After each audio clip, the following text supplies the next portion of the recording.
Welcome to the show. I'm Danella, and here's what's happening now. This week, Political Pop is on deck, and we're talking about the Russians did, in fact, meddle. Right, finally, Trump admitted that. However, Trump keeps saying there's no collusion. So we'll talk about the new sanctions that have been imposed on the Russian government, as well as individuals. We'll talk about that in just a moment. Also on deck, do you drive a Ford? Does someone you know drive a Ford? Well, 1.4 million cars have been recalled. I'll let you know if you've been affected. And this week, we're still celebrating Women's History Month. And I am woman, I am confident, I am strong, and I need help. Some men are baffled by this concept. I'll let you know what one gentleman said about what the big confusion is, and if you're like him, well, we'll sort it out in just a minute. But first, we'll kick off the show by honoring the life of Stephen Hawking, physicist, author, a brilliant mind that is no longer on this earthly realm with us, but left so many bright ideas, and he's going to keep scientists busy for decades, I'm sure. Now, we also lost musical talent rapper Craig Mack this week. Very surprising to many of us to hear this news. Just would like to wish both of these great men a peaceful transition and a peaceful journey, and to rest in paradise. Back to Stephen Hawking for a moment. He said this, he said, "Science can save the world, but only if we work together." It's interesting that our government is really veering away from science. So let's just get into political pop. Here is your political pop for Friday, March 16th. Finally, the Trump administration imposes new sanctions against Russia over meddling in the 2016 election. Okay, so I mentioned this in yesterday's political pop and wanted to really get into it today. So we're talking 5 entities as well as 19 individuals. All right, first of all, it's interesting to me that finally the administration is admitting to Russia meddling and still is denying any collusion. So it seems as though the administration is saying, oh, Russia meddled, but just for themselves, not to help us. I guess that's what they're saying. It really makes no sense to me. I mean, keeping in mind, I put this also in political pop, is how the House Intelligence Committee came out and said that we didn't find any collusion between the Trump administration and the Russian government. And the House Intelligence Committee is saying this against the CIA, the FBI, the NSA, all the other big name government agencies have said, yes, there has been collusion between the Trump administration as well as the Russian government. So it's baffling to me how now our government can put sanctions against them, agreeing that they have meddled in our election, but still is denying collusion. So with that, I say Godspeed, Robert, Bob, because we kick it like that. We really don't. But Bob Mueller, Godspeed. I'm Danella Sealock, and that was your political pop. Okay, now, do you own a Ford? Does one of your friends, family members, co-workers, do they own a Ford? Heads up, Ford has recalled 1.4 million cars. Okay, first we'll start with the Ford Fusion. All models of the Ford Fusion have now been recalled, every version. And that's because what they're saying is that the steering wheel bolt will become loose and detach. Can you imagine that? Possibly detach. So if you are the owner of a Ford Fusion, or maybe it's your family member, coworker, let them know these cars, every version has been recalled. Lincoln owners, if you own a Lincoln MKZ, Every version of the Lincoln MKZ also recalled. Now, they're also recalling Ford Focus models from 2013 through 2016. This is with the Fox GTDI engine and the B6 manual transmissions. So they're saying that with these cars, there's a risk of fire from a fracture in the clutch pressure plate.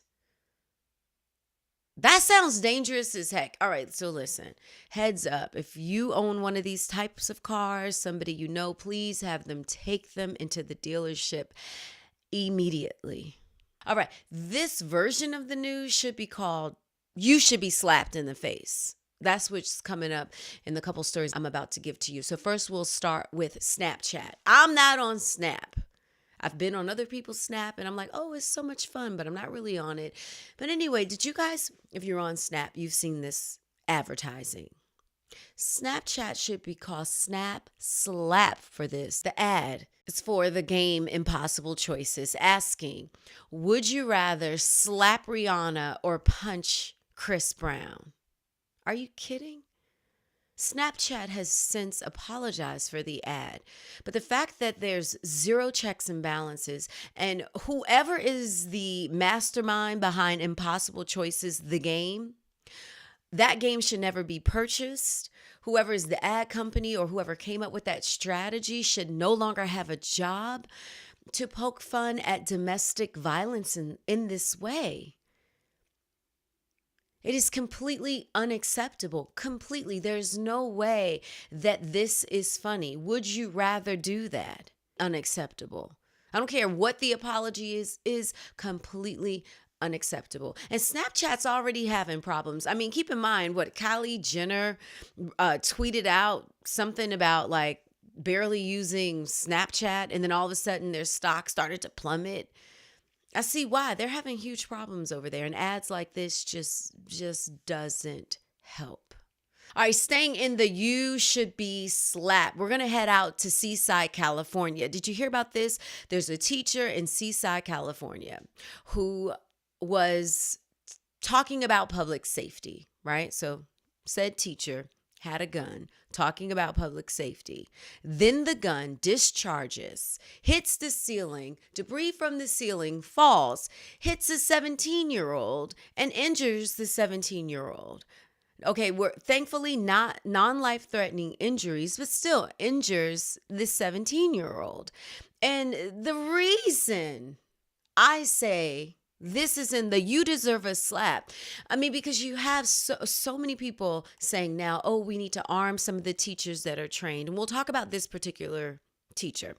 His name is Dennis Alexander.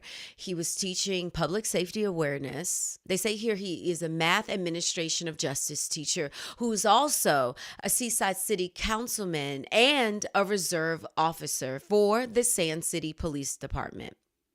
Okay, now I got that out of the way.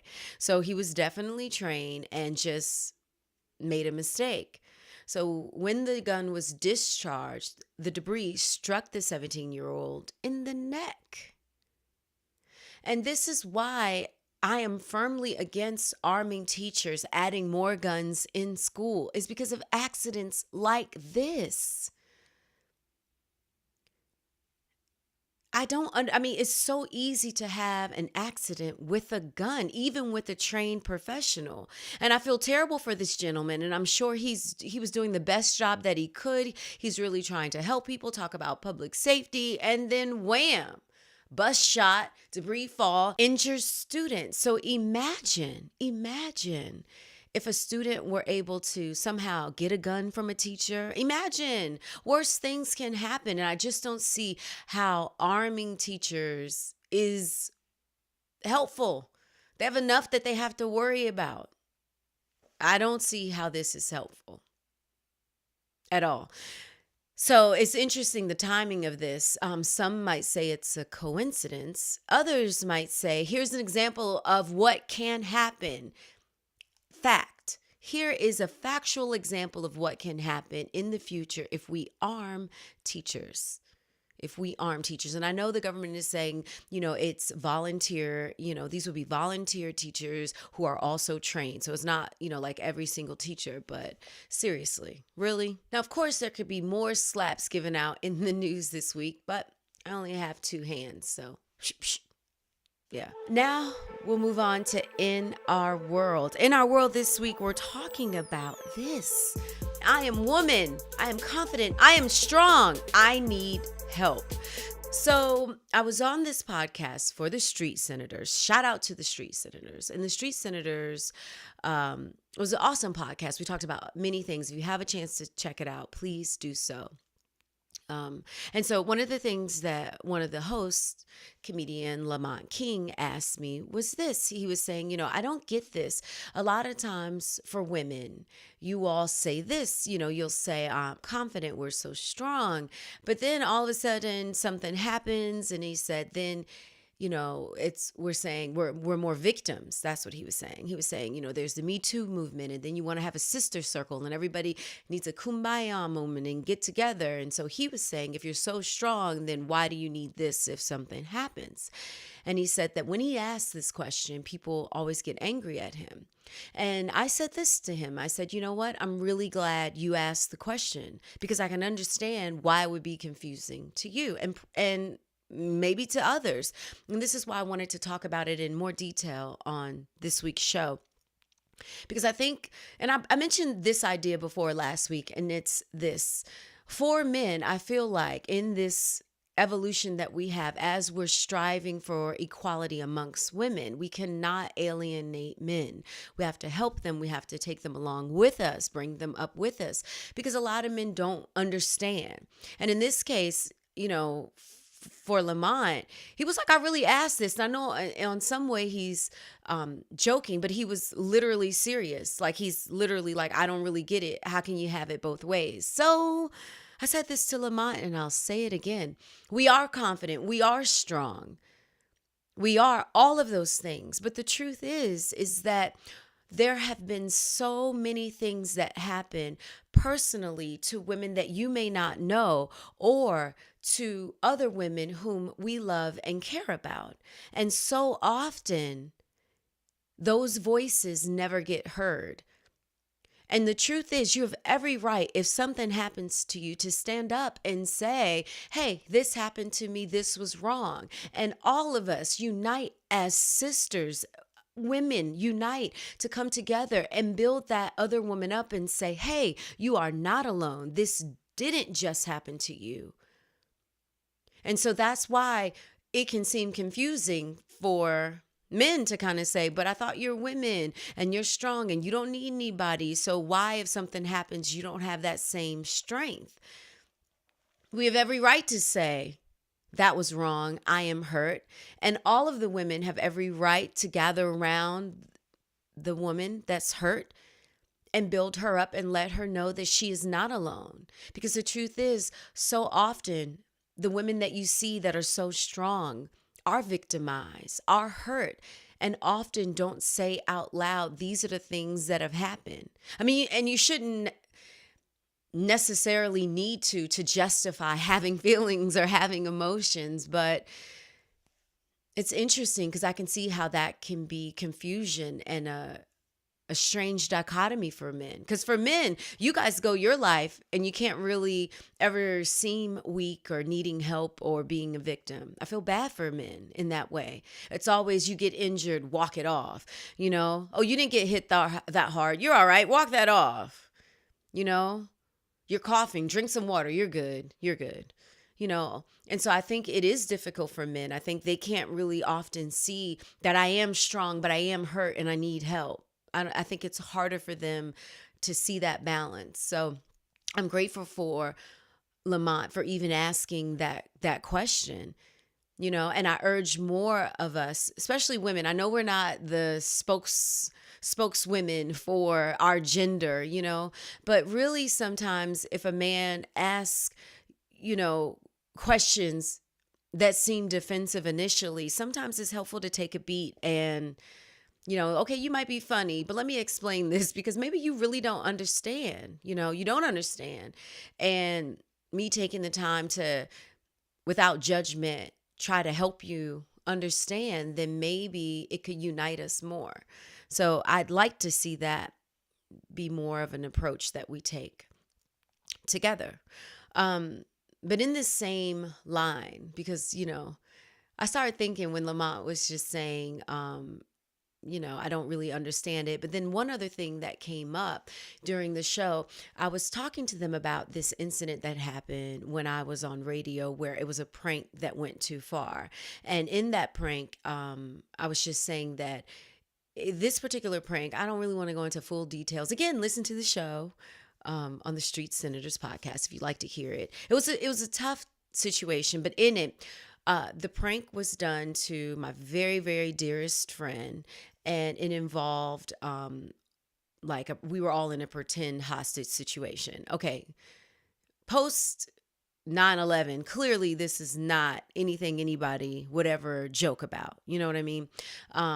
However, this, right, so it was in the past. But anyway, in this situation, one of the things that I had said, because my coworker and myself, we were the only two women in the room. And I explained to the other men there why this joke cannot be overlooked. I explained also, you never know what a woman has gone through. And at that time, I was saying the statistic for rape, date rape, was 1 in 3. And the men on fast forward, we're talking about this present day, on the Street Senators were saying, wait, that many women have been raped? And I was saying, yeah, I mean, you guys don't know. I said, I know at one point it went to 1 in 4, but they were shocked. They were shocked. And the reason that I even brought that up was to say, you don't know what a woman has gone through, so you can't threaten violence because you don't know by, even as a joke, even with this dumb Snapchat crap with would you rather slap Rihanna or punch Chris Brown? You don't understand, for a woman who has been slapped, to look at a joke like that, how that would hit close to home. Or you don't know what other violence has been done to a woman, that as she's watching this alleged joke, that could be brought back to her. And I shouldn't ever have to explain, like, hey guys, the reason why you shouldn't joke with violence about women, because, so often women are victims. I shouldn't have to explain that to men. I shouldn't have to, but clearly we do, because a lot of men just don't know. And I ask, and these are my friends, for the record. And I say this to other men often. And I ask this to the male listeners that are listening on SoundCloud, as well as those of you that are watching the vlog right now on YouTube. And I ask you, what do you do on a daily basis to stay safe, to prevent sexual assault? What do you do on a daily basis? On the job, what do you do on a daily basis to ensure that on your end, you're not going to be sexually harassed or be in any kind of uncomfortable sexual encounter? As if somehow you can control it, like you take this responsibility. What do you do? And when I said that to them, they looked at me like blank stares, as they should. They're like, nothing. They should, because most men don't do that. But on a daily average life of a woman, these are things that we do have to think about. We have to think like, oh, you know what? I'm not really trying to have sex with this guy, so I can't call him past 10 o'clock at night, 8 o'clock at night. Or, you know what? I can't let him come upstairs. He want to come upstairs and use the bathroom. It's dark. He can't come upstairs because if he comes upstairs, then he may think that I want to be intimate with him. These are literal things that women have to think about. Oh, I got to take the train. Oh, if I got to take the train late at night, maybe I can't wear this short dress. These are things that we think about all the time, and men, you never, ever have to. I know when my husband gets stressed for work, he's never thinking, if I wear this tie, is it going to make this woman want to get it with me?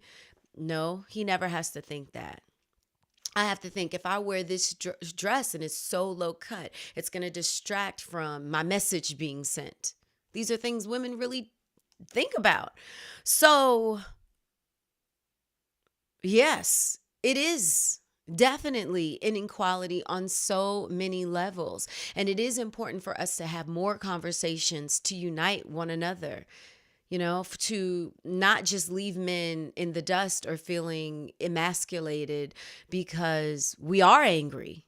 Yeah, we're angry. Stuff happens all the time that men you just don't have to deal with or know about or concern yourself with. And we just have to just be strong, keep it moving all the time. So, yes, if something happens to us or a fellow woman where she is a victim or she is hurt or there is an injustice, yes, we are now together saying that is wrong. We are all uniting with her struggle and saying you represent all of us and you are not alone. Because whether we've mentioned what has happened to us individually or not, whether we've shared the stories of our mothers, our aunts, our sisters, our cousins, our friends, our neighbors, whether we've shared those stories or not, we all know that we are connected and we are not alone. So, men, keep asking the questions. I want you to. I don't want to leave you. Try not to be angry. Try to ask the question that you feel to help you understand more. Because really, let's talk about some equality for a second for women. Let's talk about it. Because I know that for a lot of men, it's like you're tired of it. It's just seeming like, oh, overwhelming. But it's still happening. Even Netflix recently, for example, admitted that, I don't know if you guys ever watched the show The Queen on Netflix. It's a very good show. I mean, you already know what's going to happen, but I'm just saying, some stuff you don't know. I didn't know a lot of stuff deals with the past of Queen Elizabeth and it's going to get jumped to the present. Oh, it's so good. But The Queen, the show is called The Queen. And the actress that's been the Queen was being paid less than her male co-host. Well, I guess in this is not co-host. I'm so used to television. I guess it would be fellow actor. But yeah, less than him. And it's called The Queen. Literally, if she wasn't on the show, it wouldn't be a show. We wouldn't be watching this, And Netflix has since apologized as well as gave her more money and made sure that the Queen, this actress was making the most money. Still inequality.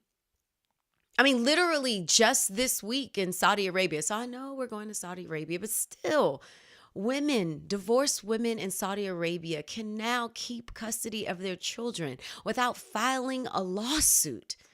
That happened this week. So with these accomplishments, there's still, I mean, when you look at them, you kind of think, especially with the millennials, and I'm sure they're looking like, that's crazy. It's 2018. Like, that makes no sense. How is it that just a month ago in Saudi Arabia, women were able to drive? Like, that doesn't even make any sense. And then in our country, this, free world that we live in, a woman that's the lead actress on a show wouldn't be paid the most or even equal. I mean, look, I think she should be paid most, but at least at minimum equal to her plus one, That's crazy. I mean, at least together. It's crazy. So crazy, but it happens all of the time. So, right. During Women's History Month, I just want to bring up that there's still a ways for us to go. And similar to science, as Stephen Hawking said, science can save the world, but only if we work together. And that's so true. Science would need to work together to solve the problems. We as a people would need to work together to solve our problems. You could be the smartest person in the world, but if you keep it to yourself, work by yourself, it's not going to go far. We need to work together. So I'd like to lend that as well to our movement that we're in for women's equality. We will have equality as long as we work together, women and men working together. So that wraps up this week's show. As always, thank you so much for your comments and emails as well. I really appreciate it. Gives me a lot of insight on the show, as well as know what you're interested in. So feel free, keep the comments coming. If there are any specific topics you'd like me to discuss, leave them in the comments, or you can email me, DanellaNOW.com. Because as many of you know, my day ones who've been supporting the podcast from the beginning, you guys know that when you comment ideas, I add them to the show. So thank you so much for being on this journey with me. As always, have an incredible weekend, and I will see you next week.